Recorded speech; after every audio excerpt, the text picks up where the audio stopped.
Esses dias eu tive uma dor de cabeça terrível, uma dor de cabeça muito forte. E ela não parava, foi num dia, depois no outro. E quando melhorava, às vezes atrás na cabeça ficava pulsando.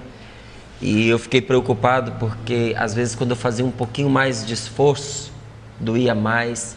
Eu fiquei pensando, meu Deus, se isso for pressão, vai ser uma coisa séria. A coisa é grave, melhor eu ir lá verificar. Já era tarde da noite, fui até a cidade, entrei numa farmácia, pedi que medissem a minha pressão, 12/8, não tinha melhor. Pressão não era o problema.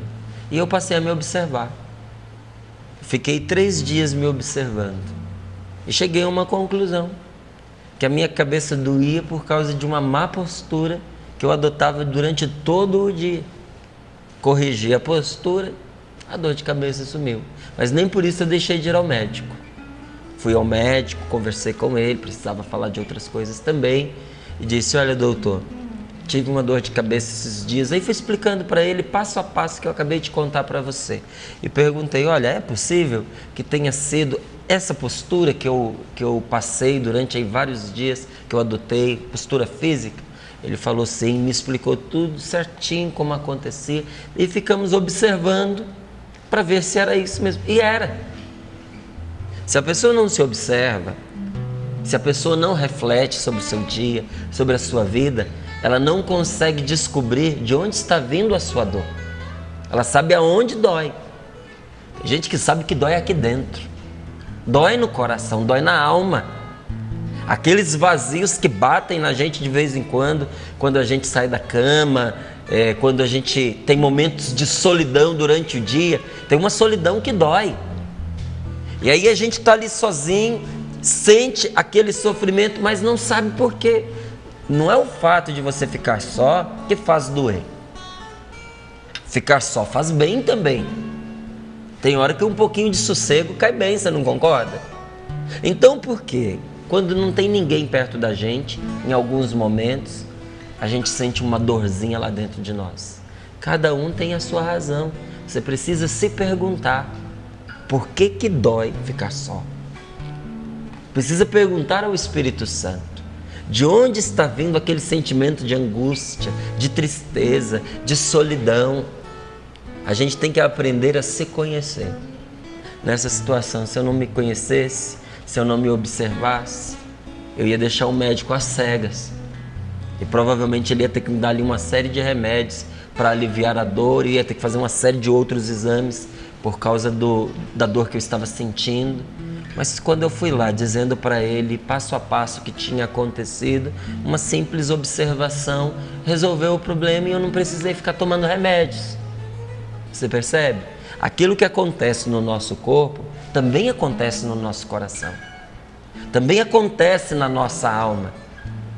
A gente muitas vezes sofre sem saber se nós estamos bem ou se nós estamos mal, se nós estamos influindo as pessoas de uma maneira boa ou não, se nós estamos bem na fita ou não, porque nós não nos conhecemos. Mas Jesus está nos dando aqui um critério para a gente se conhecer.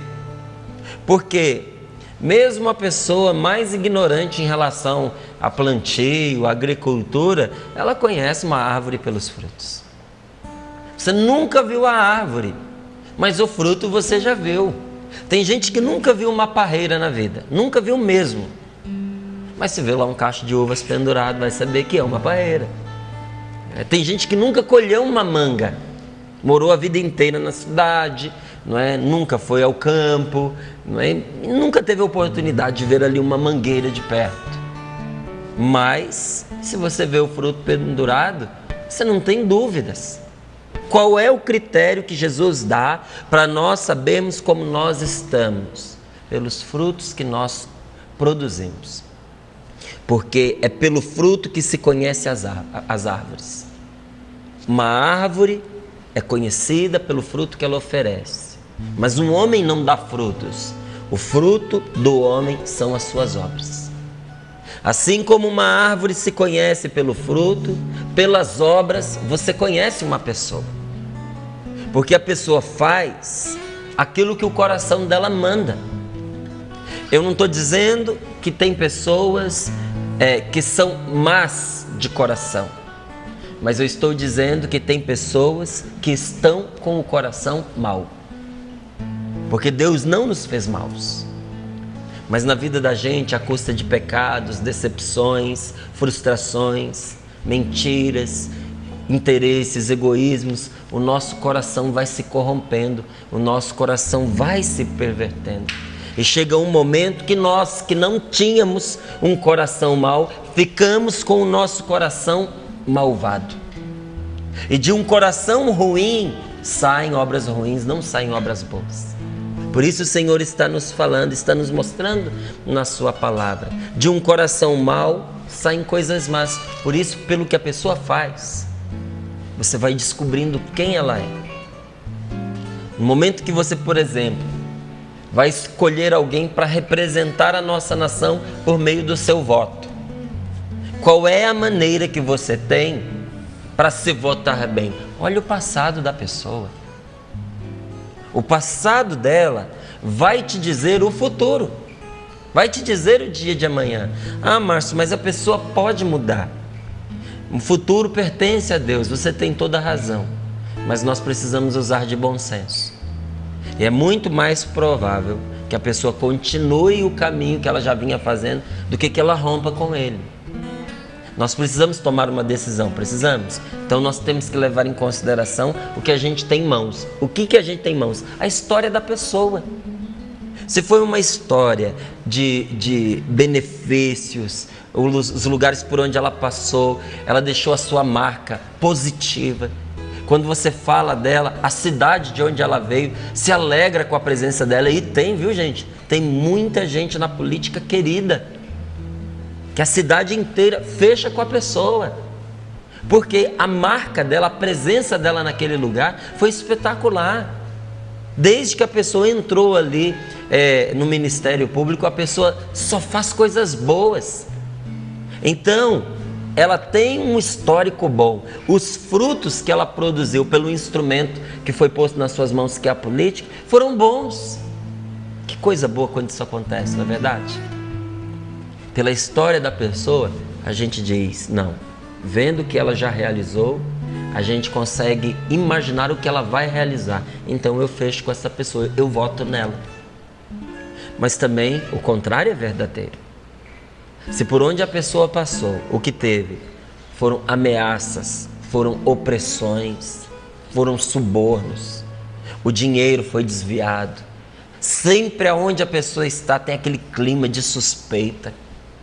Quando se fala da pessoa, se fala com medo, porque ela é vingativa, ela está sempre buscando uma oportunidade de fazer uma represália.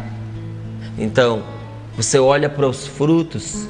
Onde estão os frutos do trabalho? O que ela fez com aquele poder que foi colocado na sua mão? E aí a gente conhece a árvore pelos frutos. Se os frutos foram maus, a gente não tem aí o que pensar. A gente já vai conhecendo a índole da pessoa. Você vai sustentar naquele lugar alguém que até agora só fez o mal. Você entende?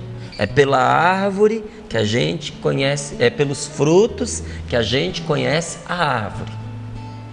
E pelas obras da pessoa, nós conhecemos o caráter que ela tem. Como é que você vai saber se você é um bom caráter? Pelos frutos que você está produzindo. Mas eu não digo isso para ninguém ficar triste.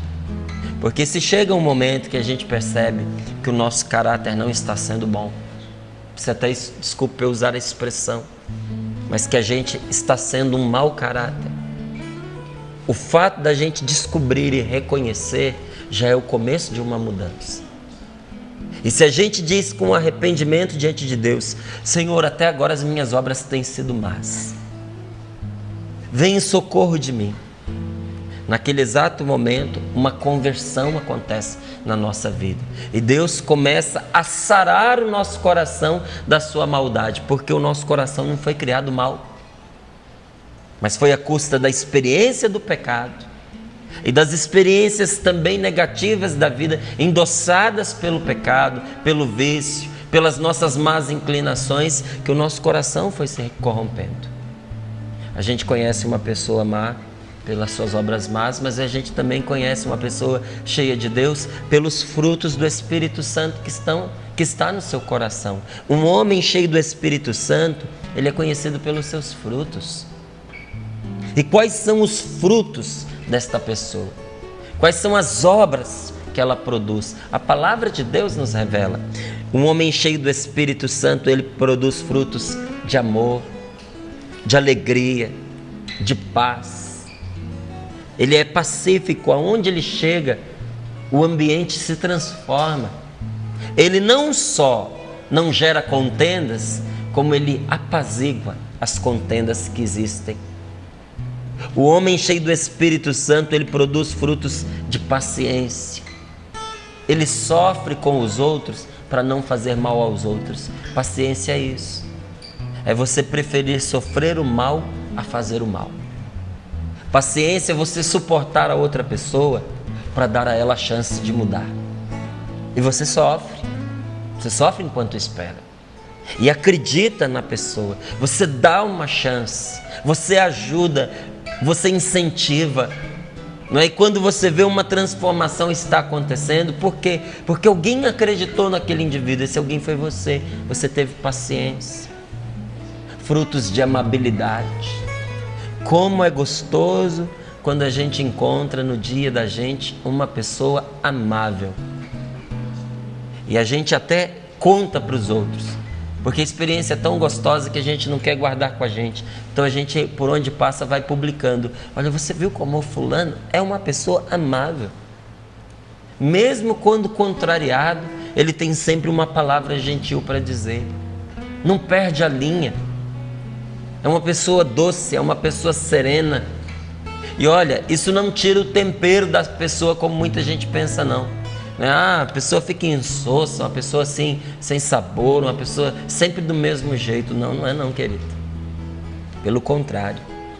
É saboroso estar ao lado de alguém amável. Como é detestável a gente estar ao lado de alguém grosseiro. Se você se sente só, se você se sente que as pessoas não se aproximam de você, eu te partilho com você uma coisa que eu aprendi e usei na minha vida. Há uma máxima que vários santos já usaram. Eles diziam, pega-se muito mais a moscas com uma gota de mel do que com um barril de vinagre. Um pouco de doçura traz as pessoas até nós. A doçura, mais do que a beleza, ela atrai as pessoas. Porque quem é que não gosta do que é belo? Não é? Às vezes um sorriso bonito, uma pessoa bonita, ela atrai os olhares da gente. Mas se essa pessoa bonita, ela só é bonita por fora, assim que ela abrir a boca, ela já afasta a gente. Porque não dá para ficar perto de uma pessoa que é linda por fora, mas é terrível por dentro. Agora o contrário também se dá. Às vezes você olha para a pessoa, ela nem tem assim um aspecto atraente. Mas quando a pessoa abre a boca, que coisa boa, que sabedoria, que amabilidade, não é? Que experiência de vida. A pessoa ali com a sua voz, com a sua ternura, com as suas palavras boas, consolam o coração da gente. Você vai a uma pessoa dessa apenas uma vez? É claro que não. Você volta a esta pessoa. Se você quer que as pessoas estejam mais próximas de você, é fácil. É só a gente mudar um pouquinho o nosso comportamento. Nos tornarmos pessoas mais amáveis, mais doces.